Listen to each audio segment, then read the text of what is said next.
Avant de remercier Dieu pour l'année nouvelle, parlons honnêtement de celle qu'on vient de traverser. Qui veut commencer? Cette année, je ne sais même pas par où commencer. J'ai tout perdu. J'ai même failli perdre ma vie.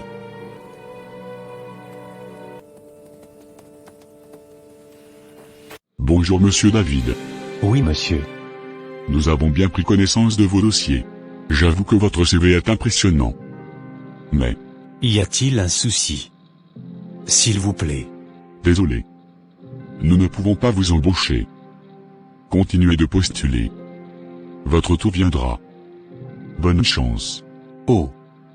Mon Dieu. Monsieur, je vais vous demander de vous lever, si vous n'avez plus rien à ajouter. L'entreprise vous remercie pour votre candidature. Bonne journée. Mon Dieu. Qu'est-ce que je suis foutu. Toujours des refus. Je ne peux même plus compter le nombre de fois où mes dossiers ont été rejetés cette année. Je suis fatigué. Vraiment fatigué de tout. Bonjour voisine. Mon fils. Tu étais où depuis? Ta femme vient d'être admise d'urgence à l'hôpital Saint-Joseph. Apparemment, le travail s'est déclenché de manière prématurée. Quoi? Mon Dieu. Vous allez où, monsieur? À l'hôpital Saint-Joseph s'il vous plaît. Ok, ça vous fera 30 livres. Ok. Ok. Montez s'il vous plaît. D'accord monsieur. Mais s'il vous plaît. Je n'ai rien sur moi. Est-ce que vous pouvez me déposer gratuitement? À Colba? Vous êtes sur quelle planète? Regardez-moi ça, quel désastre. Vous pensez que je travaille pour l'aide sociale? Désolé monsieur. Pardon, allez loin.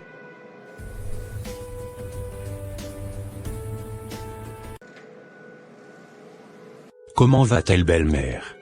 Tu me demandes comment va-t-elle? Tu n'as même pas honte, hein? Toi tu laisses une femme enceinte à terme seule à la maison, pour aller je ne sais où? Est-ce normal? Tu oses venir me demander où elle est? Elle est dans mon ventre. Désolé belle-mère. Elle n'avait rien quand j'ai quitté la maison pour mon entretien d'embauche. Elle venait à peine de commencer son 8e mois.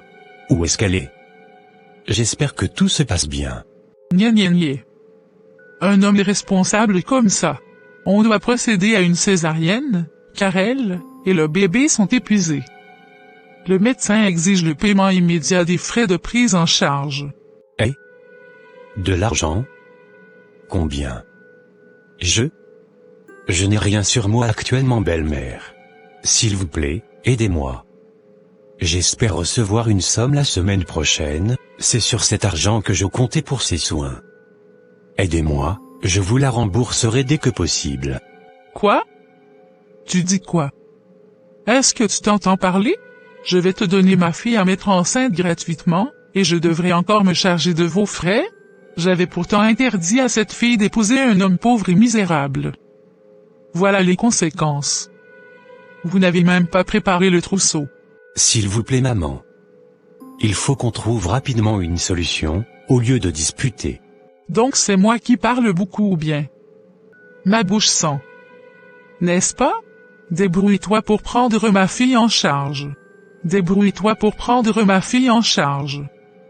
Et sache que s'il lui arrive quoi que ce soit, tu finiras en prison. Je vais chercher l'argent. Mais maman?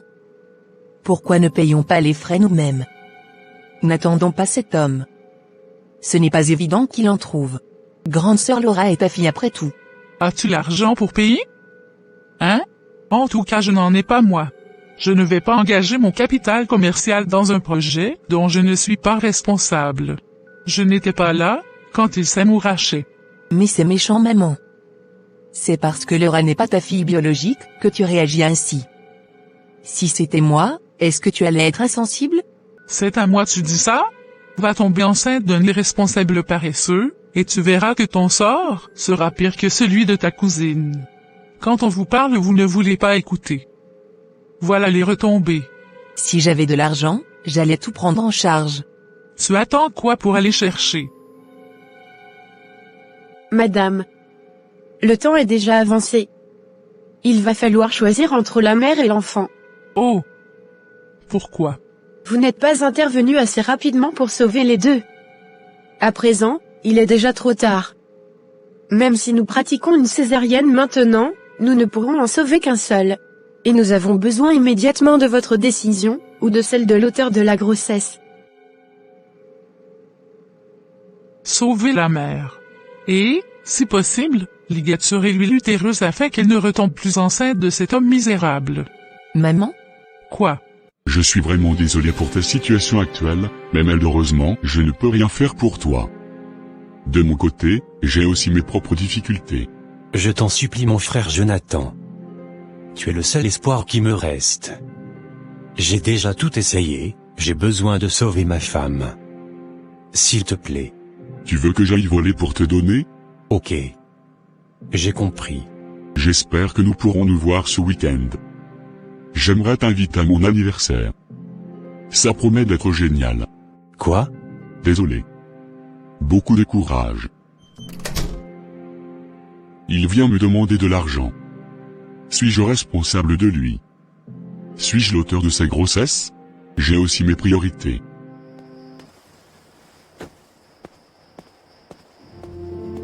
Laura? Où est-ce que tu vas, avec tous ces colis? Je m'en vais. Je te quitte, David. J'en ai marre de cette vie de misère et de précarité.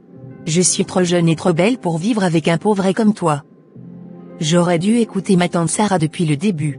J'ai failli mourir en donnant la vie à ton bébé à cause de ta pauvreté. C'est par ta faute que l'enfant n'a pas survécu. Ne fais pas ça mon amour. S'il te plaît. Je t'aime tu sais? Où est ton amour? C'est où? Parce que moi je ne vois rien. Je ne le sens pas. Ton amour n'est pas palpable. Ce sont des paroles en l'air. Vide. Mais on s'est mariés devant Dieu et les hommes. Ne me fais pas ça. Et puis après? Ah, vous êtes là, je vous cherchais depuis, Monsieur David et ma fille Laura. Soyez la bienvenue, Madame la propriétaire. Épargnez-moi vos discours, Monsieur David. Ma maison n'est pas un logement social. À chaque fois, vous trouvez des excuses pour m'en servir. Comment pouvez-vous vivre toute une année dans la maison d'autrui sans rien payer comme loyer? Est-ce normal ça, même pas un mois de loyer toute cette année? Vous n'avez pas honte, vous et votre femme. Désolé madame. Vous avez complètement raison. S'il te plaît, Laura, joins-toi à moi pour que nous puissions encore implorer la faveur de maman Mazalou afin qu'elle nous laisse un peu de temps. Nous paierons tout, dans la nouvelle année. Je vais faire quoi? Écoutez. Moi je ne suis plus dans cette maison. Règle seule ton affaire. En tout cas, je m'en fous de qui reste ou de qui part. Si je n'ai pas la totalité de vos dus dans 3 jours, je vous mets à la porte. En tout cas. Bonne chance.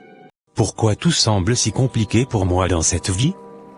Ce que les autres entreprennent et réussissent avec aisance, lorsque je m'y engage, tout c'est des règles, tout échoue, tout devient lourd. Mon Dieu. Qu'ai-je manqué? J'ai cherché du travail sans relâche. J'ai les compétences, la volonté, mais les portes restent fermées. Ma femme m'a quitté parce que je n'avais plus rien à offrir. Mon enfant est mort avant même de voir le jour, et je n'ai pas pu lui assurer le minimum. Je me regarde et je ne vois qu'un homme brisé. Un homme qui donne tout, mais qui perd tout. Même ma mère est morte sous mes yeux à l'hôpital, faute de moyens suffisants pour sa prise en charge. À quoi est-ce que je sers encore, Seigneur? Je suis vidé. Épuisé. À bout de force. Chaque jour est un combat que je n'ai plus l'énergie de mener.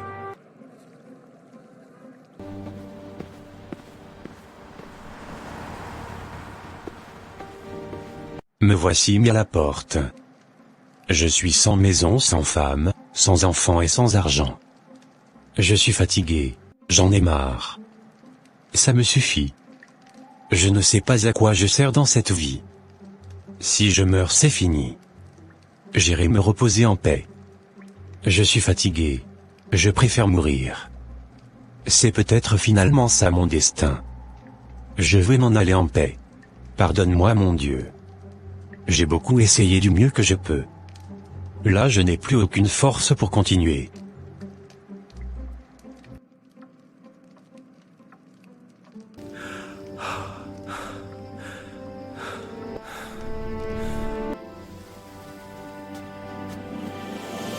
Je ne devais pas être là aujourd'hui. Mais Dieu en a décidé autrement. Gloire à Dieu. Tant que Dieu te garde en vie, ton histoire n'est pas finie. Cette année, on m'a souvent demandé si j'allais bien. Mais en réalité, on me demandait autre chose. Quand est-ce que tu te maries? Pourquoi tu es encore seule? Tu attends quoi exactement? Tu n'es pourtant pas difficile. Tu es belle. Tu es chrétienne. Tu pries. Alors qu'est-ce qui ne va pas chez toi? Je n'ai pas été passive. Je n'ai pas attendu les bras croisés. J'ai travaillé sur moi. Sur mon caractère. Sur mes blessures. Sur ma foi. J'ai prié. J'ai jeûné. J'ai appris à m'aimer. J'ai appris à être entière. Et pourtant, rien. L'année dernière, j'y ai cru. Vraiment. Je pensais avoir enfin trouvé quelqu'un de sérieux. Un chrétien. Respectueux. Engagé. Je pensais que Dieu avait enfin répondu. Mais la vérité est sortie trop tard. Il était déjà marié. Il cachait sa femme. Et moi, je ne savais rien. Quand tout s'est effondré, personne ne m'a demandé ce que j'avais traversé. On m'a juste dit. Encore un échec. Encore une déception. Encore une année perdue. Ma famille me regarde comme si le temps jouait contre moi. La société me fait sentir en retard. Même au travail, on me pose la question comme si c'était un bilan obligatoire. Alors oui. J'ai fini par me dire que j'avais raté mon année. Pas parce que je n'ai rien fait. Mais parce que malgré tous mes efforts, je n'ai rien vu changer. Et parfois, le plus dur, ce n'est pas d'être seul. C'est de devoir expliquer sans cesse que tu essaies. Mais que ça ne marche pas. Par où commencer? Mon mari était malade d'un cancer. Nous avons tout essayé. Les hôpitaux. Les traitements. Les prières. Les veillées. Les jeûnes. J'ai tout donné. Tout ce que j'avais. Tout ce que je pouvais. Mais il est parti. Quand il est mort, je me suis dit que le pire était derrière moi. Je me suis trompé. Quelques mois plus tard, ma boutique a pris feu. Tout a brûlé. Les marchandises. Les économies. Les projets. Il ne restait plus rien. Je n'avais plus d'argent. Plus de réserve. Plus de solution. Je n'ai pas pu payer les frais scolaires de mes 2 enfants, jusqu'à ce qu'ils ont été chassés de l'école. Ils ont perdu une année entière. Même aujourd'hui, le jour de l'an, chez moi, il n'y a rien. Même pas du gari à mettre sur la table. Franchement, cette année a été très dure. Très lourde. Très éprouvante. Je sais que Dieu est fidèle. Mais cette année m'a brisé. Mes frères, mes sœurs, ce que nous avons entendu aujourd'hui est lourd. Mais la parole de Dieu nous apprend une chose.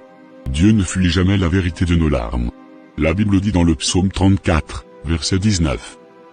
Le malheur atteint souvent le juste, mais l'Éternel l'en délivre toujours. Quand nous regardons une année comme celle-ci, nous avons tendance à faire un bilan uniquement avec ce que nous avons perdu.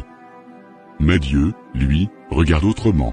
Dans Lamentation 3, versets 22 et 23, il est écrit, « Les bontés de l'Éternel ne sont pas épuisées. Ses compassions ne sont pas à leur terme. Elles se renouvellent chaque matin. » Si tu es encore là aujourd'hui, ce n'est pas parce que l'année a été clémente.